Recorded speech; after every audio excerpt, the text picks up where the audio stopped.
The fundamental strength of politics is uncompromising principles and ideologies. Periyar's social justice,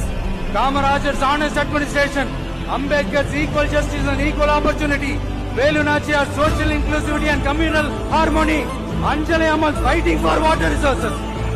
were the reasons for choosing them as our party's ideologues and policy leaders. I would like to mention here with pride that we are the first political party to declare two historic women icons who are India's freedom fighters from Tamil Nadu as our party's ideologues and policy leaders. இப்படி ஒரு ஆழமான நம்பிக்கையுடன்